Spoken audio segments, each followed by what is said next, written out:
Good morning, everyone. It's Joker, and today we are back with a clarifying slime video because the previous video maybe I didn't. It was a bit too umbrella-y. I was covering too many topics and didn't maybe appropriately title it, but it definitely did have this information in it. So I mean, I'm going to link it down below in case you want to watch it. But today, in order to avoid confusion and because people are still asking me what they should do, we are only going to be talking about who players should pick using their free EX selector ticket from the 4th anniversary Metal Bazaar, and you take it down here into the free choice bazaar, and you have a pick of 5 EX Unbound characters that came out last year for the 3rd anniversary. So obviously it's a very big decision. You only get one of them, so that's a selector. You got to make a good decision, and people are asking who is the best decision to make on, what team and what kind of setting and blah blah blah. And I'm going to make this as generalized as possible. It's very dependent on your box and who you need at the time, but I think 3 of these characters stand out as being very relevant still for the past year. One of them, depending on how you use her, can be relevant, and one of them is she kind of exists. So let's get started. As a side note, before we jump into the actual picks, remember that you're going to get at least 40 multis on this ticket banner, the login bonus ticket banner. And the characters that we're going to be talking about today are featured. They're in this banner. So you could use your ticket immediately and pick whoever you're missing, or you could wait until you do a butt ton of summons. Maybe not all summons, because it's going to take a long time to get every single ticket.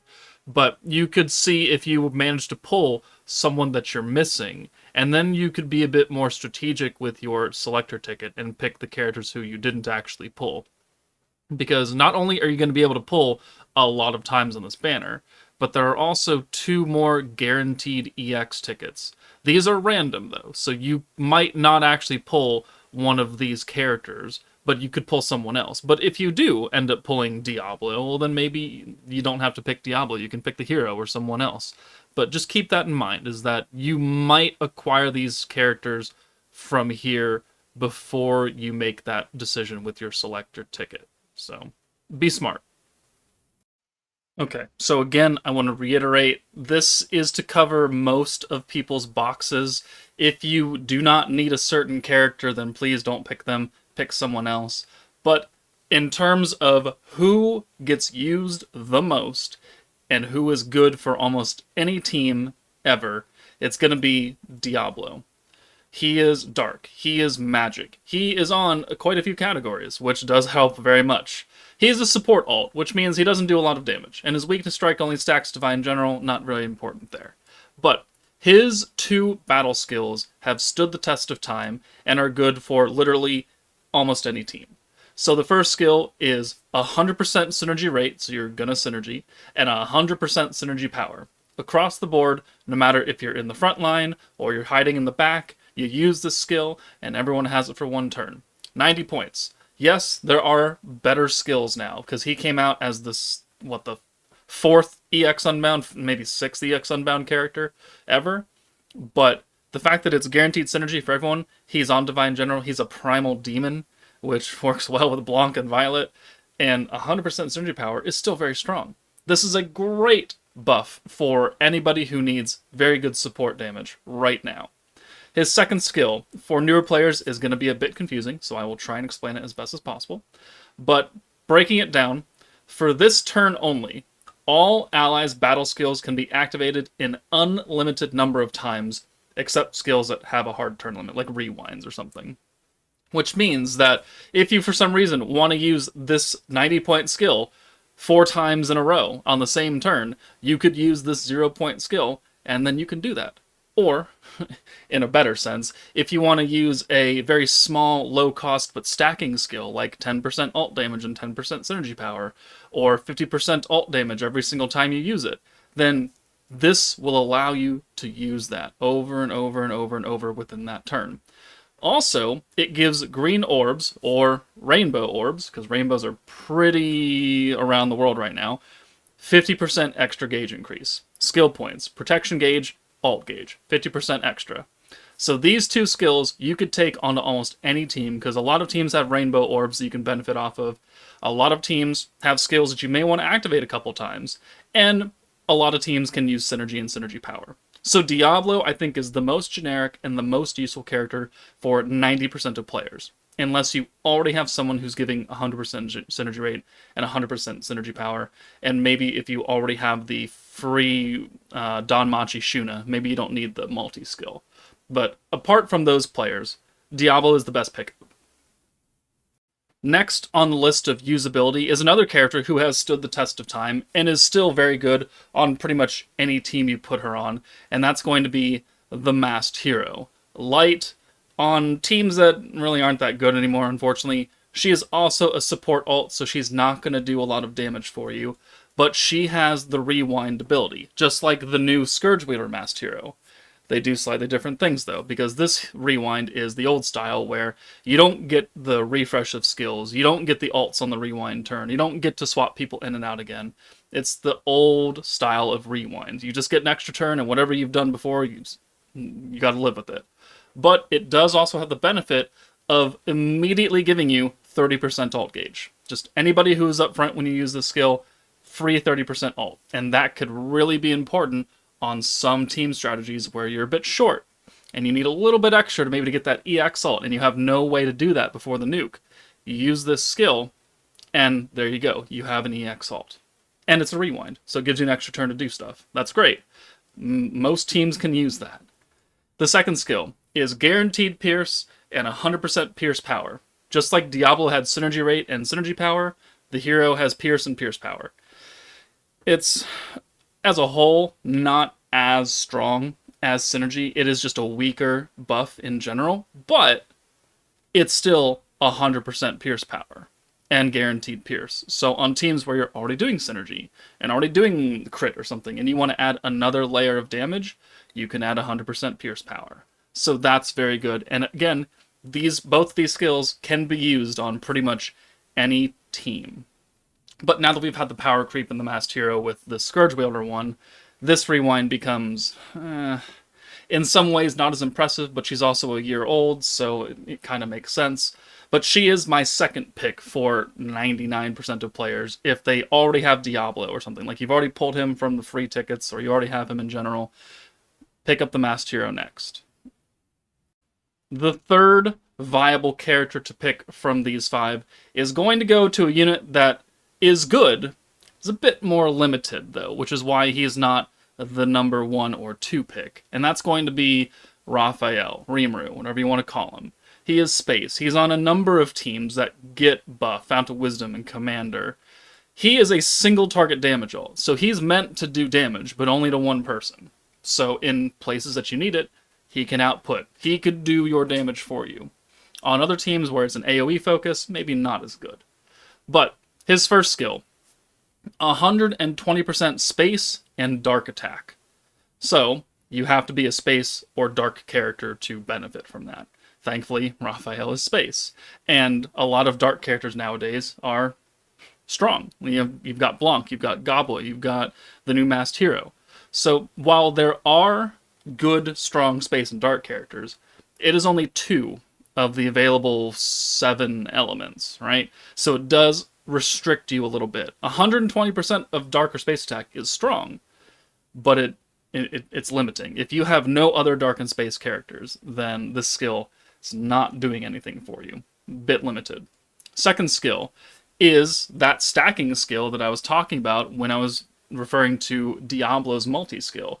Maybe there's a skill that you want to use a whole butt ton of times in one turn.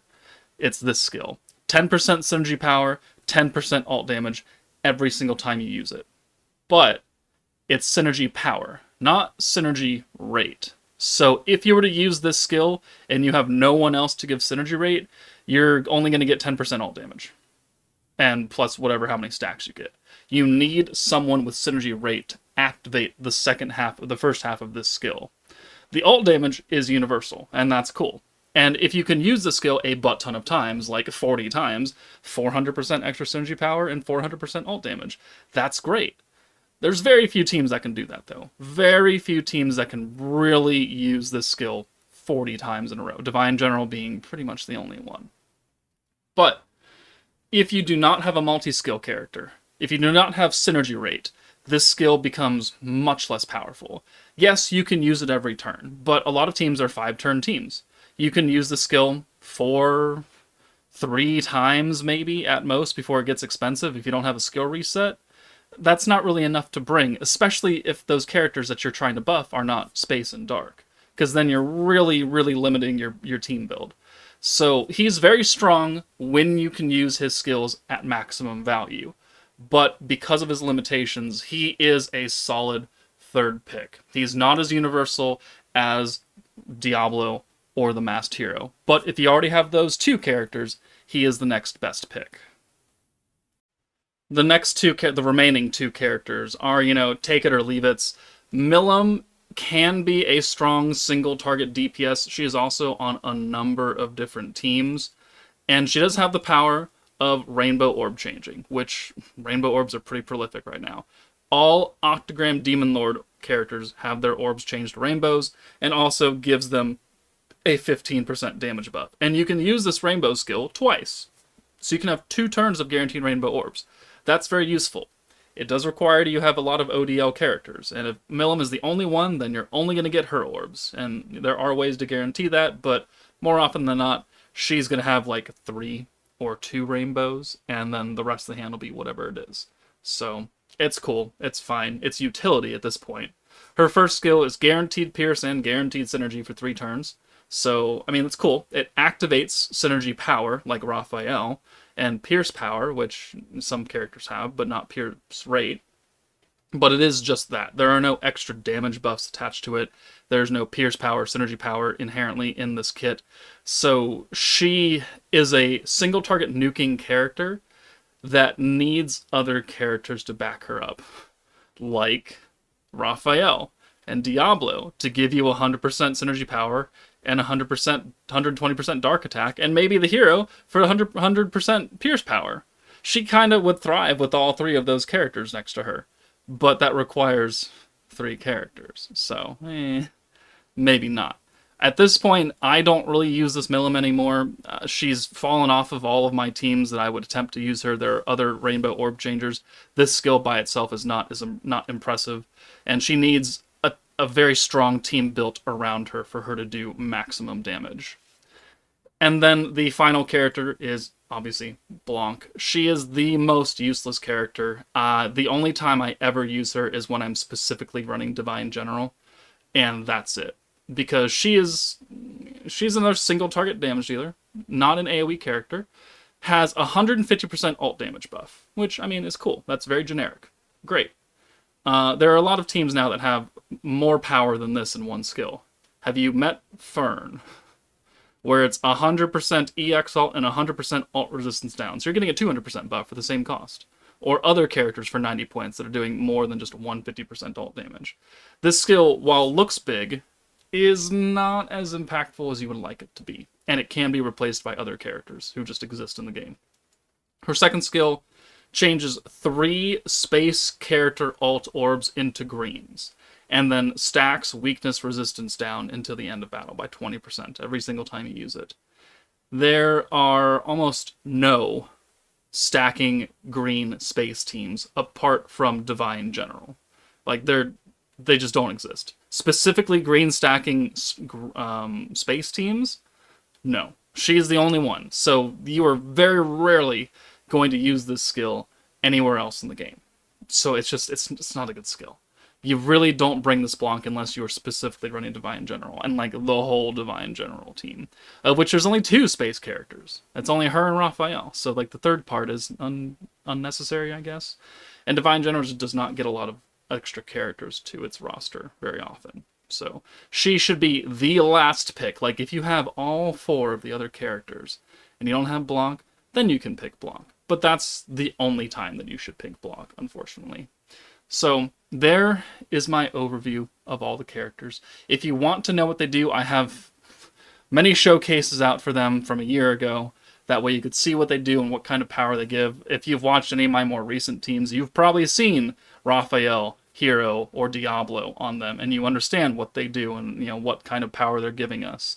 So use that as your basis. Again, not everyone needs all these characters. Not everyone has the same box, so you're going to have to make a decision. If you have none of them, I still think that Diablo is your best generic pick, but then you can start going down the list. So Diablo, Hero, Raphael, Milim, Blanc, in that order. So hopefully that answers your questions. Let me know if you have any other concerns or comments, but that's it from me. Take it easy, and I'll see you all later.